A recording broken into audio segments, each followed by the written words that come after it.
మరో ప్రశ్న, జీవితం మొత్తం ఒక సినిమానా? అంటే మనం ఆల్రెడీ నిర్మించుకొని వచ్చామా? అంటే జీవితం మొత్తం మనం ఆల్రెడీ ప్రిపేర్డ్ గా నిర్మించుకొని వచ్చామా అనేది ప్రశ్న. అవును, మనం ఏవైతే కర్మలు అనుభవించాల్సి ఉన్నాయో అవన్నీ కూడా ముందుగానే మనం ఈ కండిషన్ లో మనం అనుభవించాలని చెప్పి రాసుకొని వస్తాం. దాంతో పాటు మనం ఇక్కడ మార్చుకోవడానికి, దాన్ని తుడుపుకేసుకోవడానికి, దాని నుంచి పక్కకు తొలగడానికి, కొత్తగా మంచి కర్మలు చేయడానికి అవకాశం కూడా ఉంది.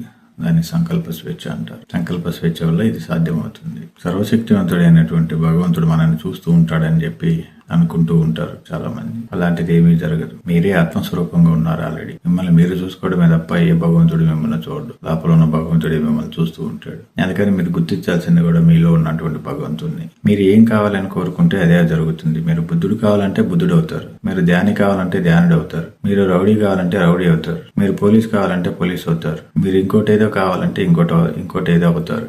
మీరు ఏది కావాలంటే అది అవుతారు. ఎందుకంటే మీకు ఆ శక్తి ఉంది. స్వతహాగా సంకల్పం అనే శక్తి ఉంది. మీరు సంకల్పించుకుంటే జరుగుద్ది ఆ శక్తి. మీరన్నిటినీ, గతాన్ని, దరిద్రాన్ని, శకునాల్ని ఎప్పుడూ నమ్మటం వల్ల మీ జీవితంలో అవే ఉంటున్నాయి. అంటే శనీశ్వరుని ఎత్తిన పెట్టుకుని తిరుగుతుంటారు. వదిలించుకోండి. జరిగితే జరిగిపోయింది. గతంలో జరిగినటువంటి అవమానాలు, కన్నీళ్లు, బాధలు ఇవన్నీ పక్కన పడేసేయండి. అవేవి మీతో ఉండవు. శాశ్వతమైనవి కావాలి. ఆ సమయంలో అయిపోయింది. మీకు శిక్ష పడాల్సిన సమయంలో శిక్ష పడింది, అయిపోయింది. అది గుర్తు పెట్టుకునే మైండ్ని డిస్టర్బ్ చేసుకోవాల్సిన అవసరం లేదు. ఇప్పుడు చాలా ముందుకు వచ్చేసారు మీరు. మళ్ళీ గతాన్ని అంతా తీసుకొని వచ్చి పెడితే మళ్ళీ అవేవే జరుగుతుంటాయి. దానివల్ల మీరు సాధించేది ఏముంది? మీరు పిచ్చివారు అవ్వాలనుకుంటే పిచ్చివారే అవుతారు. గతాన్ని వదిలిపెట్టేసేయండి. విచారించాల్సిన అవసరం లేదు. ఎందుకంటే మీకు ఒక పేజీ తయారు చేసుకునేటువంటి గొప్ప అవకాశం ఉంది. మానసిక స్థితిని అభివృద్ధి చేసుకోండి. ధ్యానంలో ఇది సాధ్యమవుతుంది. చిన్నపాటి నియమాలు అంతే.